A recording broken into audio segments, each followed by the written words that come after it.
L'Afrique en marche, une émission présentée par Spoutnik Afrique. Mesdames et messieurs, chers auditeurs de Radio Spoutnik Afrique, bonjour. Je suis très heureux de vous retrouver pour une nouvelle émission L'Afrique en marche, consacrée cette fois à deux sujets. La réélection de Lula da Silva à la présidence brésilienne et ce qu'elle annonce de nouveau, dont la coopération avec l'Afrique, notamment au sein des BRICS. Ensuite, nous nous pencherons sur la commémoration de la révolution algérienne du 1er novembre 1954 contre la colonisation française. À cet effet, l'Afrique en marche reçoit l'ex-ministre algérien de l'Industrie Ferhat Aïtali et l'historien Ahmed Rouagia. Lula da Silva est de retour au pouvoir au Brésil. Icône de la gauche sud-américaine, l'ex-président l'a emporté face au chef de l'État sortant, Bolsonaro. Après sa victoire, Lula a déclaré que le Brésil, ayant notamment contribué au développement de l'Afrique, était de retour. En effet, durant ses deux premiers mandats, Lula da Silva a réussi à multiplier par 6 les échanges commerciaux entre le Brésil et l'Afrique, passant de 4,2 milliards à 25,9 milliards de dollars. Outre les échanges commerciaux, 60% des dépenses de l'agence brésilienne de coopération au développement ont été allouées à des pays africains.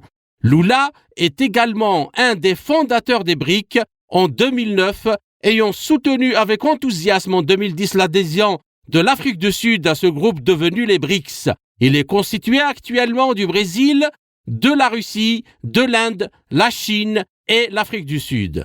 Ainsi, le retour de Lula au pouvoir augure-t-il d'une augmentation du poids des BRICS dans la gestion des affaires du monde? Et comment cela va-t-il impacter le continent africain et son développement?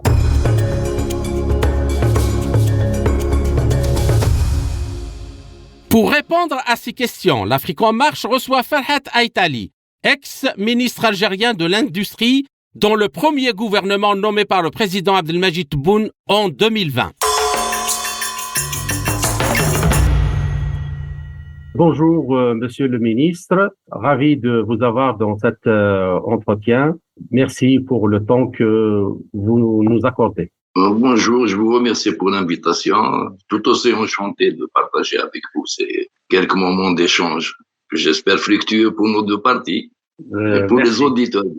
Merci. La première question qui est une question d'actualité, l'actualité oblige, c'est la réélection de Lula da Silva comme président du Brésil. Lula est le président qui a contribué énormément au lancement des BRICS et durant ces deux mandats, il a quand même beaucoup fait pour l'Afrique. Il a visité au moins 27 pays africains, il a aidé dans le domaine de l'industrie, de l'agriculture, mais cette dynamique s'est pas mal ralentie durant le mandat du président sortant. Comment voyez-vous cette réélection? Est-ce que vous pensez que la réélection de Lula peut apporter un coup d'accélérateur à la dynamique des BRICS, notamment dans le contexte actuel? Pour ainsi dire, personnellement, je m'attendais à la réélection du président da Silva, malgré tous les déboires qu'il a eu déjà précédemment. Il a eu quand même beaucoup de problèmes judiciaires, je dirais même de cabale politico-judiciaire, dans ce grand pays d'Amérique latine qui est le Brésil. On va rester déjà au début dans le cadre interne brésilien, parce que le Brésil, ce que beaucoup peut-être ignorent, est quand même un géant industriel, un géant agricole surtout, de par sa superficie, de par la fertilité de ses sols, de son hydrologie quand même qui est importante, mais qui s'est lancé dans le domaine industriel. Le Brésil est arrivé à avoir des groupes industriels qui produisent des avions. Ce n'est pas des essais, c'est quand même une grande compagnie, Bandeira, Embraer. Donc, ce genre de pays qu'on qualifie d'émergents, mais qui pourrait ne pas être du tout émergent, mais qui a tous les atouts pour devenir une grande puissance économique, doit être d'une manière ou d'une autre gouverné par quelqu'un qui croit en la destinée de ce pays. Quelqu'un qui n'est pas pris en otage par une oligarchie dominante ou par un système où de grosses fortunes locales, de grosses fortunes capitalistiques pourraient orienter la destinée du pays vers des intérêts éphémères, des intérêts temporaires et surtout des intérêts oligarchiques. Lula était un petit peu, depuis le début du XXIe siècle, l'antithèse justement de cette vision capitalistique du monde.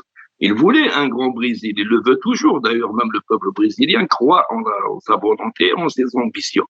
Mais il le voulait aussi en même temps au service du Brésil et pas au service des grandes fortunes. Donc il voulait créer quand même une dynamique économique brésilienne intrinsèque, mais qui ne se déconnecte pas de son environnement naturel, qui justement est le continent le plus convoité de la planète, en l'occurrence le nôtre, l'Afrique, parce que l'Afrique a le bonheur et en même temps le malheur d'être doté de ressources et d'avoir été le dernier pays à s'être libéré de l'emprise coloniale.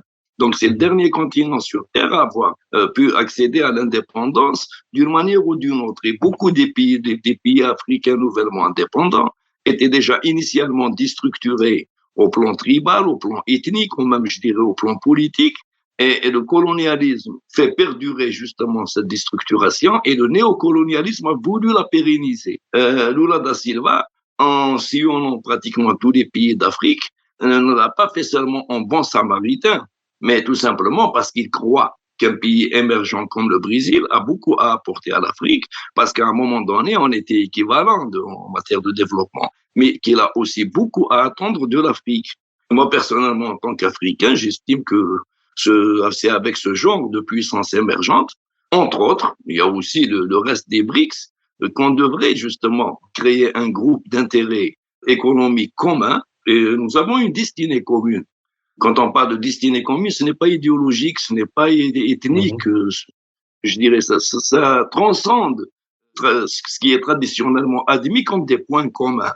C'est une destinée commune parce que nous avons en face une logique qui nous croit qu'en l'accumulation du capital à tous les prix, par tous les moyens possibles et imaginables, et au détriment pratiquement des segments les plus faibles, même ceux qui veulent émerger.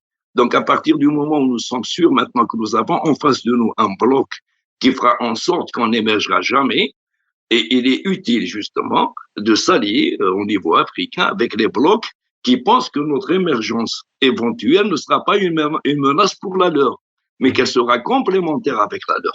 D'accord. Et dans le contexte créé, donc le contexte mondial engendré par l'opération spéciale russe en Ukraine, et où vraiment ce groupe eurasiatique, notamment sous le leadership de la Russie et de la Chine, mais avec l'élection de Lula da Silva au Brésil, est-ce que vous pensez que l'ancien ordre mondial qui était dominé par les Occidentaux, les Européens, notamment les anciennes puissances coloniales, va quand même ne sera plus, disons, un frein à l'arrivée de nouveaux partenaires que vous appelez vous de vos souhaits et qui pourraient justement lancer quelque chose de sérieux et donner les moyens de développement dignes et décents aux Africains. Vous savez, à travers toute l'histoire de l'humanité, aucun empire ne s'est constitué et n'a perduré sans essayer par tous les moyens d'empêcher une rivalité quelconque. Même Rome a essayé par tous les moyens et a réussi quand même à un moment donné à juguler puis à faire disparaître Carthage, qui était pratiquement la menace du moment pour l'hégémonie romaine. Donc aujourd'hui, on ne va pas dire que les Occidentaux ne seront pas un frein. Ils seront un frein à toute émergence d'une rivalité quelconque, même si elle n'est pas agressive, même si elle a juste tendance à vouloir s'émanciper de cette emprise. Quand on arrive à un certain stade d'emprise sur le reste du monde, et il est difficile d'accepter, il est difficile de croire que quelqu'un vienne réduire cette emprise même d'un tout petit pourcentage. Aujourd'hui, nous avons en face de cet empire justement qui s'est constitué à travers les siècles, parce que ce n'est pas un empire récent. L'Empire occidental, c'est le fruit quand même de conquêtes qui datent du XVe siècle jusqu'à nos jours. Ça change un petit peu de visage, mais ça ne change pas au fond de moyens. Même la canonnière, elle est toujours existante jusqu'à l'heure où je vous parle. Quand il n'y a plus d'arguments pseudo-politiques, c'est les porte-avions qui vont terminer le travail. Donc, il ne faut pas s'attendre à ce qu'il baisse les bras, à ce qu'il laisse tomber la partie comme ça, juste parce qu'on a décidé d'émerger. C'est justement l'occasion de réfléchir à tous les moyens possibles de renforcer le bloc le plus fort en ce moment, qui émerge justement comme une alternative pour toute l'humanité. Je dirais même pour certains pays occidentaux qui sont considérés comme la cinquième roue de la charrette. Cette alternative qui justement s'affiche comme étant une alternative de groupe et non pas d'empire, une alternative qui ne repose pas sur l'emprise ni d'un groupe, ni d'un sous-ensemble sur le reste de la planète au plan économique, qui se compose justement en ce moment d'un noyau dur qui est les BRICS. Je crois que les membres du BRICS actuels devraient inviter à les rejoindre les pays les plus proches de l'émergence économique et les pays africains les plus solides économiquement devraient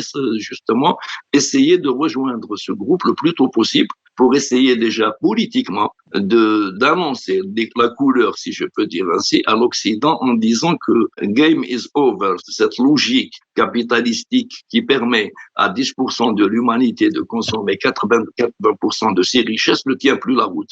D'accord. Et maintenant, une dernière question sur ce sujet. Concrètement, dans quel secteur vous estimez qu'il est possible que les pays africains établissent des partenariats gagnant-gagnant, les aidant à se développer avec le Brésil, avec la chance donnée par le retour du président Lula? Vous savez, les pays africains ne sont pas homogènes en termes de potentialité, en termes d'atouts et de tradition économique. Donc, certains gagneraient beaucoup justement à faire du partenariat agricole avec un géant agricole et un géant en matière d'industrie agroalimentaire. Donc, le Brésil a beaucoup de choses à apporter comme expérience à l'Afrique, mais aussi, il aimerait bien étendre justement ces exploitations, étendre un petit peu ces activités à un continent qui partage beaucoup de choses avec le continent sud-américain, ne serait-ce qu'en termes de pluviométrie, plus bas que le Sahel, et en termes de nature des sols. Donc, on peut dire qu'à partir du Burkina Faso jusqu'au Congo, le Brésil a un rôle à jouer. Je dirais dans le domaine minier aussi, les Brésiliens, ils sont assez bien étoffés. Ils ont quand même 2 siècles d'expérience en la matière. Donc, ils peuvent apporter leur savoir-faire aux Africains qui aujourd'hui pratiquement donnent des concessions minières à des groupes capitalistiques qui ne rendent pas le 10e, peut-être, je dirais maximum, peut-être le 5e de ce qu'ils prennent à ces pays dont sont originaires ces ressources. Mais dans le cadre des BRICS, ce serait mieux parce qu'il y a d'autres membres des BRICS qui sont tout aussi spécialisés dans le domaine minier, qui sont tout aussi intéressés d'ailleurs, comme la Chine et la Russie, pour pouvoir justement prendre en charge de l'exploitation des ressources minières africaines au profit de toutes les parties, à commencer bien sûr par les Africains eux-mêmes qui sont les propriétaires de ces ressources, ce que les Occidentaux refusent justement jusqu'à présent. D'accord. Je vous remercie, Monsieur le Ministre, et à tout de suite. C'était Farhat Aïtali, ex-ministre algérien de l'Industrie. Pour notre invité, le retour de Lula da Silva aux affaires du Brésil constitue certainement un nouveau départ à la coopération afro-brésilienne, notamment dans l'agriculture, et un nouveau départ pour le groupe des BRICS, dont fait partie le Brésil. D'ailleurs, le format attire de plus en plus de pays, dont africains. Ainsi, l'Algérie, l'Égypte et le Nigeria ont déjà exprimé leur souhait de rejoindre les BRICS. Nous allons certainement suivre avec vous la perspective du format. Pour l'instant, je vous rappelle que vous êtes à l'écoute de Sputnik Afrique. Moi, Kamal Louadj, je vais continuer à débattre avec Farhat Aïtali. La seconde partie de notre émission, l'Afrique en marche, sera consacrée aux réalisations de l'Algérie après son indépendance en 1962 à l'occasion de l'anniversaire de la révolution algérienne du 1er novembre 1954. Restez à l'écoute.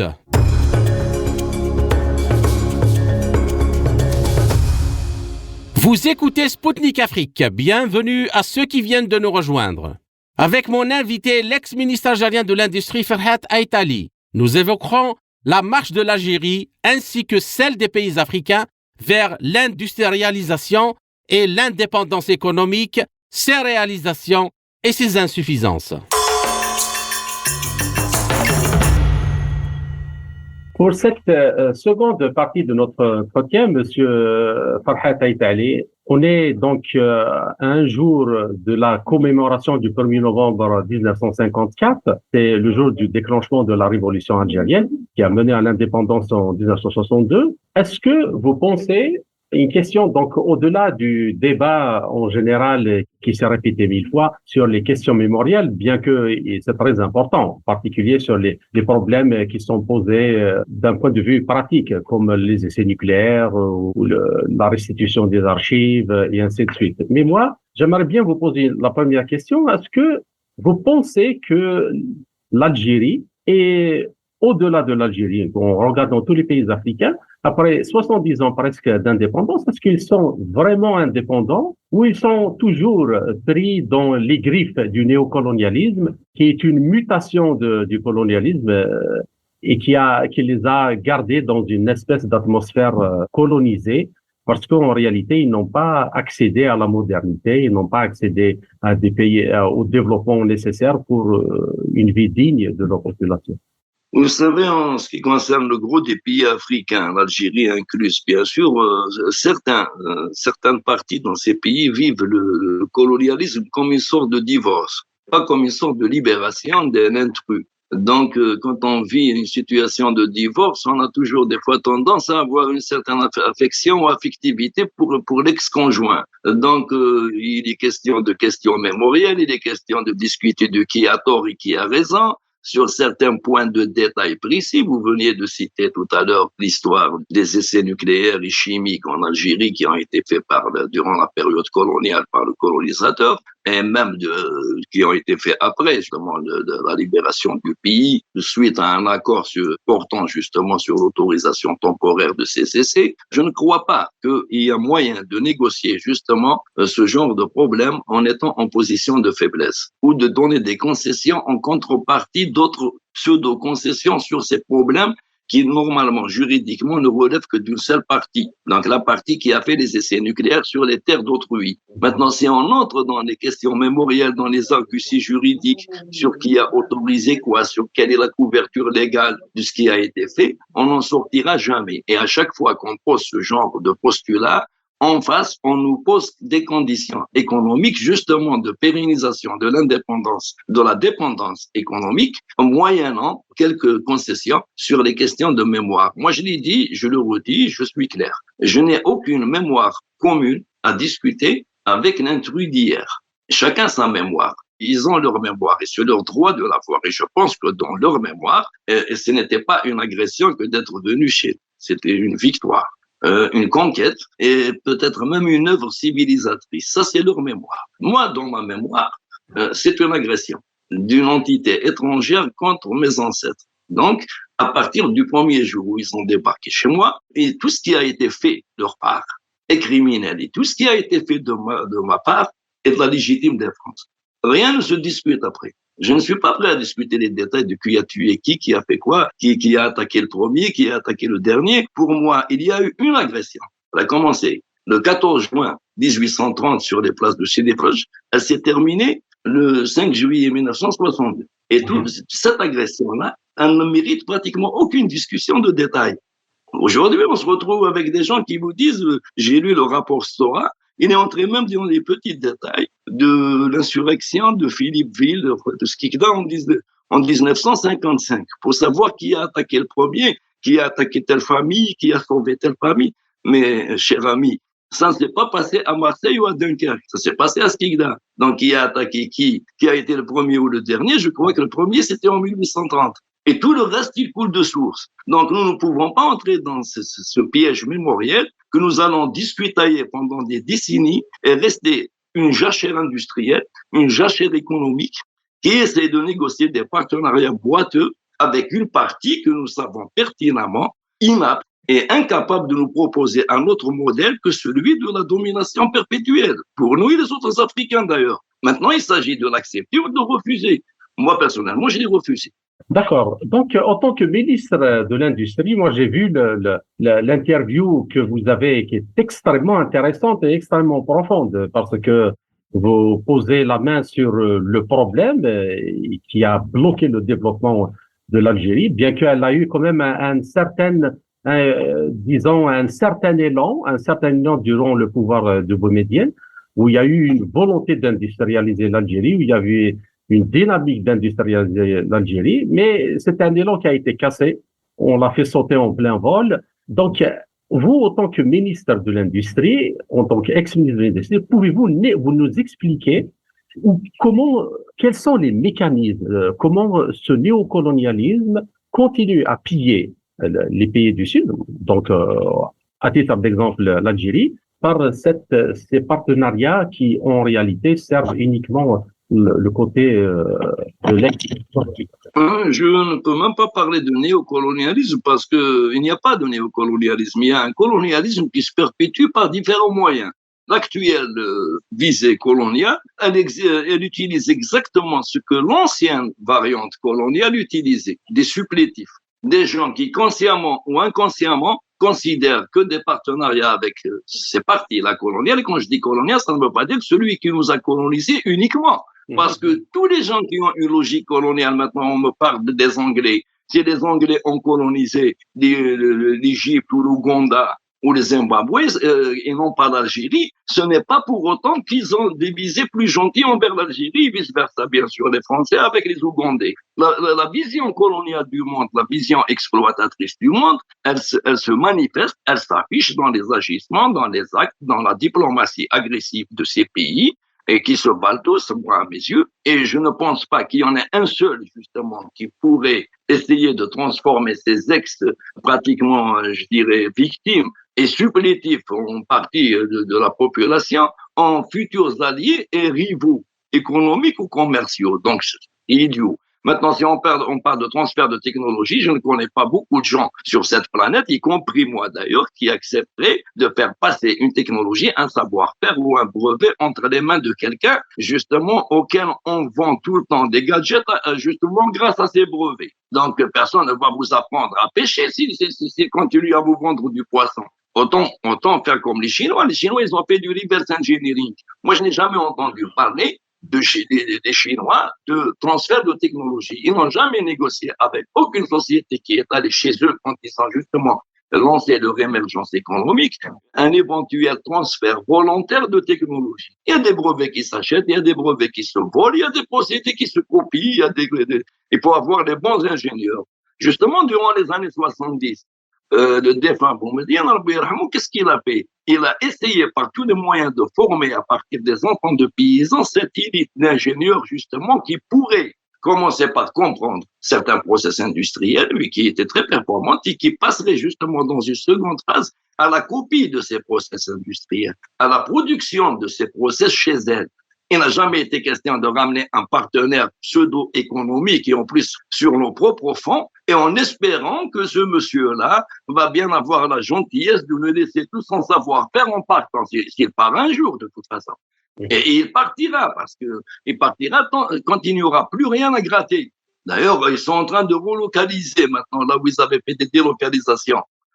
Pour aller profiter de main-d'œuvre à bon marché ou peut-être même de certaines facilités fiscales, d'optimisation fiscale offerte par certains pays, surtout africains. Mais maintenant qu'ils sentent le vent tourner chez eux, ils relocalisent. Même beaucoup de pays de la région en Afrique qui prétendent avoir une industrie, je dirais par exemple, on va essayer l'industrie automobile. Il n'existe pas d'industrie automobile africaine. C'est une blague de mauvais goût. Si jamais les constructeurs occidentaux délocalisent demain, vous allez trouver un terrain vague. Vous n'allez pas trouver les restes d'une industrie ou un savoir-faire industriel et encore moins une marque locale ou un savoir-faire local. Il n'y a que le Nigeria qui a 2 ou 3 marques locales que je dirais peut-être qui sont semi-artisanales, mais qui ont quand même ce mérite d'être des marques locales avec des concepts locaux et un engineering local. Pour le reste, c'est juste des investissements. Ça aurait pu être aussi bien des coffrettes que des voitures, que des hélicoptères. Vous appelez ça comme vous voulez, mais ce n'est pas de la coopération industrielle. La seule stratégie industrielle viable et fiable, nous l'avions dans les années 70, où il était question d'un côté de valoriser nos matières premières et de ne pas les brader, justement, ne pas devenir une sorte de mine à ciel ouvert pour les groupes étrangers, mais de donner justement une capacité de transformation primaire et secondaire à nos matières premières. Donc, nous avons construit les grands complexes sidérurgiques, les grands complexes pétroliers et pétrochimiques. On a construit aussi des industries pour la transformation des produits naturels, comme la laine, pour créer une industrie textile à partir d'un terreau quand même d'élevage qui, à l'époque, avait déjà les 15-20 millions de têtes d'ovins et les 2 millions de têtes de bovins. Donc, il y avait une vision d'ensemble, il y avait une stratégie dans laquelle, justement, on devait s'inscrire en deuxième phase, l'inscription de petites et moyennes entreprises locales qui utiliseraient justement cette matière pour créer de la valeur ajoutée locale jusqu'à arriver au produit fini. Maintenant, dans certains créneaux, l'État est allé juste à produire le produit fini. Il est allé pratiquement de l'amont à l'aval. Il est parti de la laine dans la steppe jusqu'au pullover, en créant de grandes unités industrielles publiques qui plus tard ont coulé et qu'on a accusé justement de ne pas être rentables, alors que rien ne permettait de le dire, parce que la clientèle locale existait, les prix étaient très compétitifs du moment que la matière première était locale. Le personnel, même s'il était pléthorique, en le payant, ce personnel-là, il n'utilisait pas ses dinars en les convertissant en devises, il les bouffait ici. Donc, c'est une masse monétaire qui tournait ici et qui permettait quand même un minimum de confort aux ménages locaux. Nous avions aussi, avec nos alliés de l'époque, à l'époque c'était l'Union soviétique, la Chine n'avait pas encore émergé industriellement, lancé de gros des complexes sidérurgiques et surtout le domaine minier. C'est à partir de 1982 que justement, moi, à l'époque, j'avais 19 ans, j'étais encore jeune. J'étais choqué quand même de voir dans un journal qui représente la symbolique de novembre, c'est le journal Moujah, de voir en première page la photo de François Mitterrand et au-dessus écrit un grand ami de l'Algérie. Là, j'étais curieux parce que je suis né dans un environnement quand même qui est assez politisé sur l'histoire de l'Algérie et tout le monde me disait, même quand j'étais gosse, que ce Mitterrand-là, c'est lui qui avait voté les pouvoirs spéciaux aux parachutistes. Et c'est lui qui avait entamé les exécutions massives de prisonniers par la guillotine. Donc, ce monsieur est devenu le grand ami de l'Algérie. Là, déjà, j'avais senti à l'époque un couac, qu'il y avait quelque chose qui clochait dans la démarche. Les résultats n'ont pas démenti mon pressentiment. Les résultats, on les voit aujourd'hui. Moi, quand je suis arrivé au ministère de l'Industrie, je n'ai rien trouvé qui soit fait de sérieux, d'utile à ce pays, d'autre que ce que vous me dites en avez laissé. Le problème, c'est que j'avais trouvé des ruines de ce que vous me dites en avez laissé, parce que non seulement ils n'ont rien fait durant 40 ans, mais ils ont passé 40 ans à essayer de casser ce qu'il a fait sans réussir, parce que comme son investissement avait quand même un volet social, il employait des gens, il leur était difficile de démembrer tout ce tissu industriel au vu et au su de tout le monde et au détriment des employés sans qu'il y ait une réaction qu'ils ne pourraient pas contrôler et maîtriser. Donc, il y a eu toutes sortes de lois, toutes sortes de textes pour pouvoir démembrer ce tissu industriel. Ça a réussi. Par certains côtés, ils ont démembré tout ce qui était petites entreprises publiques, ils ont démembré des circuits de distribution publique, mais ils n'ont pas réussi définitivement à casser les gros complexes publics, mais qui aujourd'hui, je dirais, sont peut-être moribonds, mais je pensais pouvoir les ressusciter. Et puis, je pensais aussi faire participer le privé local qui a une vision d'ensemble, une vision stratégique qui s'inscrit dans la vision du gouvernement, dans la relance d'une industrie locale qui fait réellement de l'intégration. C'est ce que je voulais. Je ne voulais pas justement faire cet antagonisme entre un secteur public qui est le seul héritage industriel que nous avons en Algérie et un secteur privé qui est justement l'avenir de ce pays si jamais il s'aligne sur une vision stratégique dans l'intérêt de son pays. Et pas le secteur privé parasitaire qui vous dit non, moi je suis là parce que le secteur public doit disparaître. Celui qui veut faire disparaître un autre secteur pour exister, pour moi il n'a pas le droit d'exister. Si tu es si capable que ça d'exister, tu n'es pas obligé d'attaquer l'autre secteur. Tu peux avancer, faire ton chemin selon nos besoins, selon nos lois et bien sûr selon nos visions. Mais sinon, si tu es obligé de me casser, oui, je vous en prie. Quand vous dites, Monsieur le ministre, qu'il y a eu, qu'on a tout fait pour démanteler ce qui a été fait durant la décennie des Boumediennes, est-ce que c'était fait à dessein ou par erreur idéologique parce qu'on était obnubilé par les concepts du néolibéralisme qui était une sorte de, comment dirais-je, qui vendait le rêve de la croissance perpétuelle et ainsi de suite. C'est un mélange de tout ça.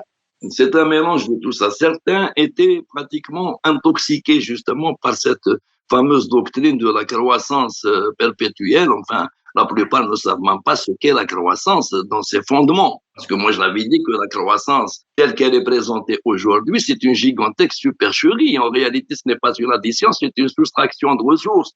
Quand on compte la croissance à un chiffre ou à deux chiffres, quand on la compte globalement, oui, ça a l'air de gonfler. Mais quand on la compte dans la poche de quelques-uns au détriment de la majorité, c'est une soustraction. Donc, quand on transforme pratiquement des marges commerciales indues, et je dirais même crapuleuses, en valeur ajoutée, par le simple changement de sémantique, évidemment, il y a une supercherie. Mais d'autres avaient cette volonté délibérée de casser le secteur public. Maintenant, je ne sais pas. Est-ce que c'est sur injonction de parties étrangères, ce qui ne m'étonnerait pas du tout, parce que ils savent que tous les pays qui ont un secteur public sont difficiles, assez difficiles quand même à prendre en charge au niveau justement de la logique capitaliste, à inscrire justement dans cette logique de pillage. Ou bien, est-ce que c'est local? Est-ce que c'est des gens qui, dogmatiquement, pour des intérêts personnels ou de groupe, ont décidé de liquider justement ce tissu industriel? Et je vais vous dire, il y avait une loi, la fameuse la 0104, 0401, c'est une ordonnance d'ailleurs, c'est une ordonnance présidentielle, ce n'était même pas une loi, c'est une ordonnance qui portait sur la privatisation. Et c'est de cette ordonnance qu'est né le Conseil des participations de l'État. Le Conseil qui est censé aujourd'hui gérer les participations de l'État dans les entreprises publiques, toutes disciplines confondues, est un conseil qui a été créé spécialement pour privatiser.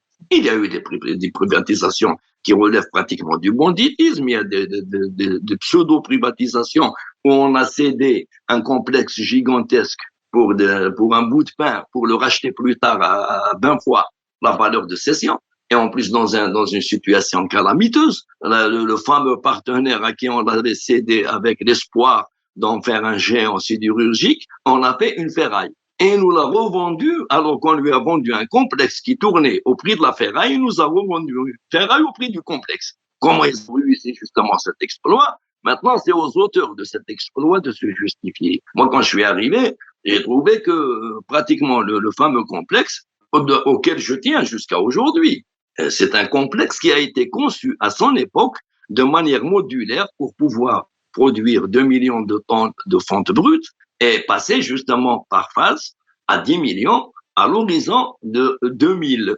Là, nous sommes en 2022. Il tournait à 220 000, il tourne à peu près à 600 000 en ce moment avec tout ce qu'on a pu réparer dedans. Mais ce complexe-là, c'est pratiquement la copie conforme du fameux complexe Azovstal. 1000 hectares, là, c'est 903 hectares. Ils répondent à la même logique, ils ont été construits d'ailleurs par la même puissance, par l'Union soviétique, selon la même vision de la sidérurgie qui est la base de toutes les industries. Ça, c'est la vision de l'Union soviétique depuis Staline. Et c'est valable avec la Russie d'aujourd'hui, c'est la vision de l'Allemagne de Bismarck, c'est la vision des Japonais de Meiji, c'est la vision pratiquement de tous les pays qui veulent construire une assise industrielle. Et donc, j'arrive là-bas, je trouve que des gens avaient réservé presque 1000 hectares à ce complexe avec l'idée de les remplir un jour avec un gigantesque complexe qui se trouve pratiquement à 120 km des mines et à 15 km du port. Et le port le plus proche de l'Est, donc des marchés potentiels aussi pour le charbon, parce que les hauts fourneaux fonctionnent en charbon, le charbon venant d'Ukraine, l'Ukraine c'est à l'Est. Disons que les gens qui ont conçu tous cette vision des choses, ils avaient une suite dans les idées. Ce n'est pas quelque chose qui a été implanté là par hasard, comme ça, parce qu'un Wadi ou quelqu'un comme ça a décidé que ce serait à là-bas et pas ailleurs. Ce positionnement là-bas répondait pratiquement à tous les critères qu'aurait choisi n'importe quel patron d'une multinationale pour implanter un complexe. Donc, je retrouve le complexe en déshérence, pratiquement en déstructuration avancée. Et là, quelqu'un qui touche à la sidérurgie, c'est quelqu'un qui touche à l'ambition industrielle du pays. Pour moi, il n'y a pas d'autre industrie. Ce n'est pas les gaufrettes et les petites transformations de chocolat, les limonaderies. Ça, ce n'est pas d'industrie. Ça crée de l'emploi. Mais à quel prix? C'est nécessaire dans n'importe quel pays. Mais à quel taux? On ne va pas envahir le pays de futilité, de producteurs je sais pas quoi, de diabète à long terme et casser l'assiette industrielle. La pétrochimie n'a pratiquement pas avancé depuis qu'ils ont cassé le plan valide. C'est aujourd'hui qu'on est en train de réfléchir justement à lancer de la pétrochimie à des coûts quand même qui ne sont plus ceux des années 80. Si on avait terminé la valorisation de nos hydrocarbures à partir de 79 au lieu de faire demi-tour justement sur les conseils du fameux Mitterrand, aujourd'hui on serait en train ou d'exporter des produits finis ou bien au moins de transformer localement et de produire beaucoup de nos besoins en plasturgie, par exemple. On produit plastique chez nous, au lieu de les importer, on importe même de la préforme. Donc, parler d'indépendance industrielle et économique de manière globale ne passe pas ni par la précipitation vers des investissements légers, des investissements qui nous collent au port, qui nous obligent à importer les intrants, et en plus importer les intrants de chez ceux à qui on a vendu la matière première pour ces intrants. Donc, une dernière question, il nous reste 3 minutes, une dernière question. Donc, l'idée est arrivée, mais j'aimerais poser la question par rapport à la formation justement de l'ingénierie, du capital humain ingénieur pour l'industrie. Est-ce que vous pensez que l'Algérie a une école, en particulier des écoles d'ingénieurs ou des universités qui forment à un niveau où elle peut espérer une main-d'œuvre qui lui donne une indépendance industrielle? Au risque de vous étonner, c'est plutôt l'inverse qui se passe. C'est les débouchés qu'il n'y a pas pour cette main-d'œuvre qualifiée. Alors, les universités, les instituts spécialisés, les écoles spécialisées, ça va de l'ouvrier professionnel dans les écoles de formation jusqu'aux grands instituts supérieurs, forment de la main-d'œuvre de qualité qui maintenant travaille ailleurs. Dans le domaine de la pétrochimie et de l'exploration pétrolière, ceux qui sont formés à Boumerdès, les gens les volent à la Sonatrach pour les utiliser dans les pays du Golfe. Et c'est valable dans toutes les filières industrielles. Le problème qui se pose, c'est que nous avons suivi la mauvaise voie. Quand on fait du faux capitalisme et qu'on ramène des contrebandiers pour faire de fausses usines, forcément qu'ils ne vont pas vous recruter la main-d'œuvre qualifiée à un bon prix. Ils préfèrent recruter des manutentionnaires. Lui, il a besoin de manutentionnaires, quelqu'un qui fait une fausse industrie. Pourquoi diable il va payer un ingénieur à 200 000 dinars parce qu'un bon ingénieur, il touche 3 000 euros s'il va dans le plus proche pays voisin. Donc, si vous lui donnez 40 000 dinars, il va pas travailler. Enfin, il va travailler, mais bon, le pauvre, il va pas tellement avancer. En plus, vous n'en avez pas besoin. Vous avez besoin d'une main-d'œuvre sous-qualifiée. D'ailleurs, j'avais mis dans la grille d'évaluation des projets un critère de qualité de la main-d'œuvre. Parce que certains, pour faire passer leurs projets pour des projets géniaux, c'est bon. Je vous remercie, Monsieur le Ministre. C'était très clair et limpide. J'espère qu'on se retrouvera dans d'autres entretiens.